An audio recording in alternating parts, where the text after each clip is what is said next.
All right, let's dive in, shall we?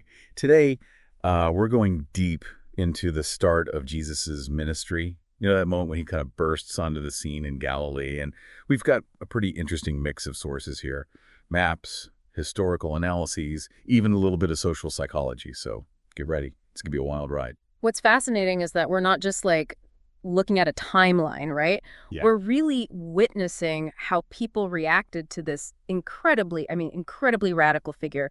And those reactions, they're all over the map, literally depending on where Jesus actually Yeah, went. no kidding. And that's what I thought was so interesting is like you could practically feel the tension building as we move through the account. So we're starting in Jesus's hometown, Yeah. Nazareth, right? And think about that feeling. Everybody listening, think about that feeling of going home after being away for a while. You know, you've changed, you've got new ideas. Except in this case, we're not talking about just a typical homecoming. This is Jesus coming back, and he's claiming to be the Messiah, straight out of that prophecy in Isaiah. And the way he does it, the way he delivers this message, it's bold, to say the least. He's reading from Isaiah in the synagogue, and he stops right before that part about the day of vengeance. Like, talk about a cliffhanger. Why leave everybody hanging like that? Right. It makes you wonder if there was a strategic reason for that pause. Like, was he trying to soften the blow a little bit? Or was he just deliberately building anticipation for what was going to come later? It's possible. Remember, at this point, his whole message was about good news. Right. Healing, hope, a new way of living. Maybe introducing vengeance right away would have been too much, too soon. Like, you got to get people on board with the good stuff first. Okay, I get that. But let's be honest. The folks in Nazareth, they didn't exactly roll out the welcome mat, did they? They tried to kill him. What was going on there? Were they just super stuck in their ways? Or was there something more to it? Well, imagine, right? You've known this guy your whole life. He's the carpenter's son, just a regular person. And suddenly, boom, he's back. And he's saying he's the chosen one. That's a huge leap. Not everyone is going to be comfortable with that kind of change, especially when it challenges like their deeply held beliefs, you know? Yeah, it's almost like they felt betrayed or something. Like, who are you to come back here and tell us we've got it all wrong? Exactly. And plus, Jesus isn't exactly holding back, is he? He even compares them unfavorably to people in Tyre and Sidon. You know, those places were known for, being less than righteous. Oh, no wonder they got riled up. So we've got this intense reaction in Nazareth, but the things change dramatically Right. when he moves on to Capernaum. It's like night and day. It makes you wonder, did Jesus know this was going to happen? You know? Because it's not like he was just wandering around aimlessly. The sources, they mention all these places. Galilee, Zebulun, Naphtali, the Decapolis, Perea. Like, why these specific locations? So you think there was like a strategy behind his movements? He was deliberately picking places where his message might resonate more. Think about it. Galilee, it was known for having a very diverse population. It was right there on the edge of the Roman Empire, a place where people might be, more open to a message of radical change, a message that challenged the status quo. Yeah, I see what you mean. If you're trying to build a movement, you wouldn't start in the most conservative, stuck in their ways place, right? You'd go where people are already looking for something different. Exactly. Plus, these areas, they were all connected, right, by these trade routes, so news would travel fast, word of his teachings and the miracles would spread like wildfire. But let's get back to those reactions we were talking about. Right. You've got that anger in Nazareth, and you have the crowds in Capernaum. They're practically falling over themselves to get close to Jesus.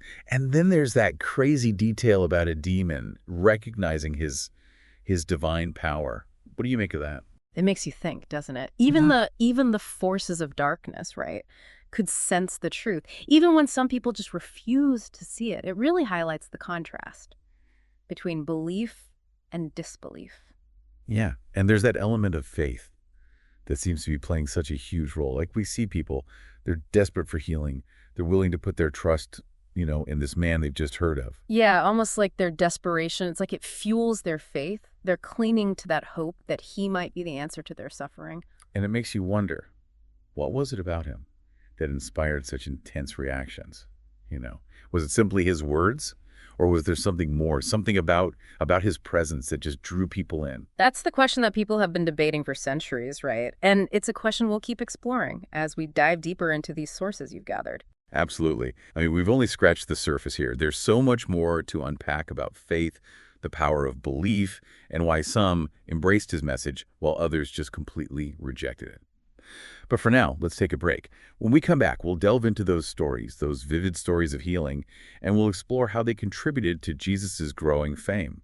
Thinking about those crowds in Capernaum, it really strikes me how important storytelling must have been to spreading Jesus's message. It wasn't just what he said, but how those events were described that really, captured people's imaginations. Oh, you're so right. Think about those healing miracles for a second. I mean, they're presented as these incredibly vivid mini dramas. The leper, the paralytic being lowered through the roof, the woman who touches Jesus's cloak. I mean, these aren't just like dry medical reports. They're full of emotion and tension and ultimately this incredible sense of transformation. Yeah. It's like you're right there in the crowd, witnessing it firsthand. You can almost feel the desperation of the people seeking healing and the anticipation as Jesus approaches, and then that wave of relief and joy when the miracle happens. And that emotional connection, that's what makes these stories so powerful. Even after all these centuries, it's why they resonate across cultures and languages. I mean, we're all drawn to these stories of hope and healing, stories that show us that change is possible. But it wasn't all sunshine and miracles, was it?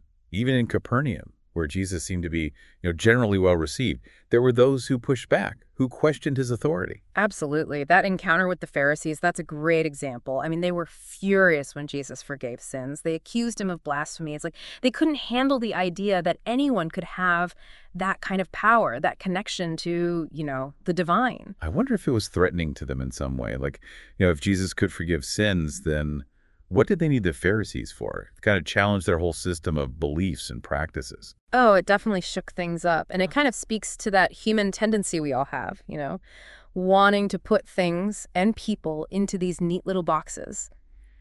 But Jesus, he refused to be categorized, which made some people deeply uncomfortable. So we see this push and pull throughout his ministry.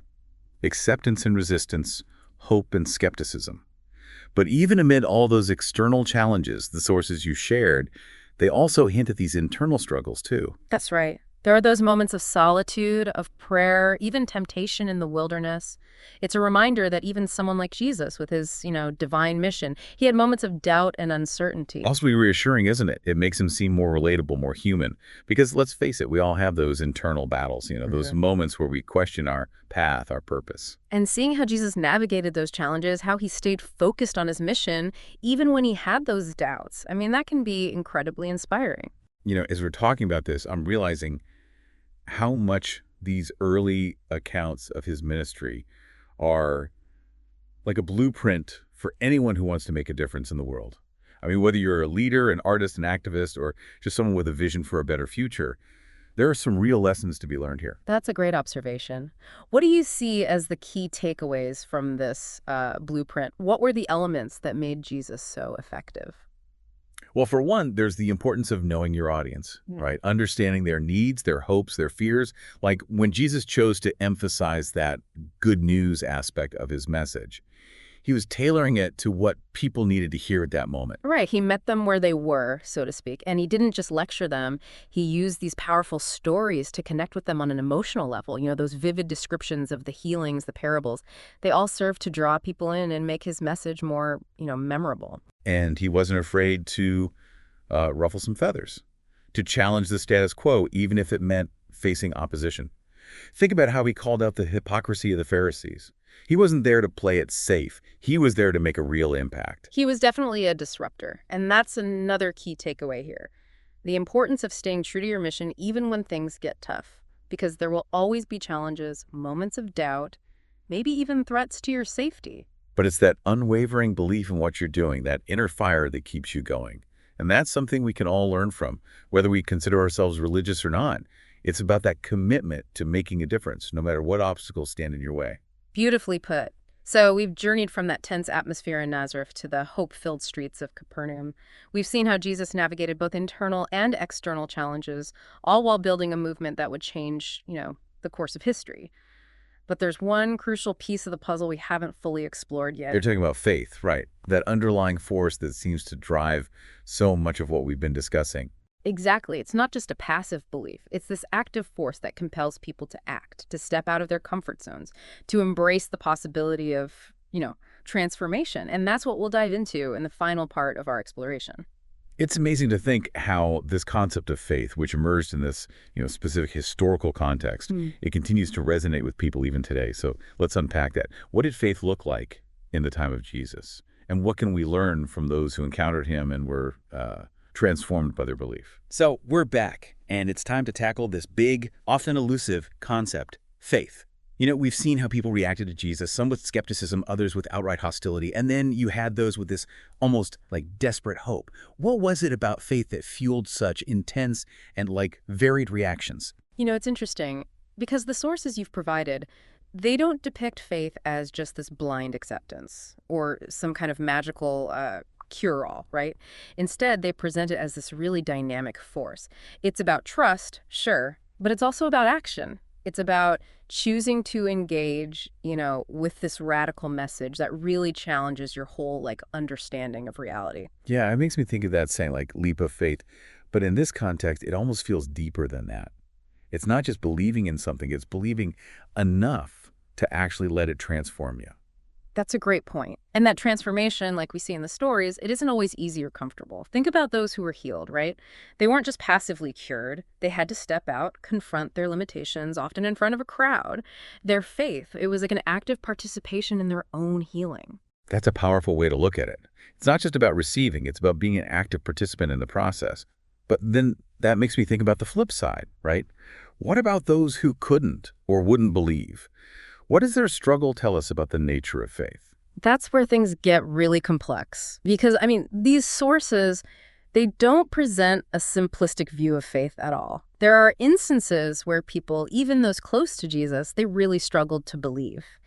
And it's not condemned. Their doubt, it's acknowledged as a very real part of the human experience. So it's not about achieving some, perfect, unwavering state of belief. It seems like a key takeaway here is that faith is presented as a journey, a process of wrestling with doubt, questioning, and then ultimately choosing to trust.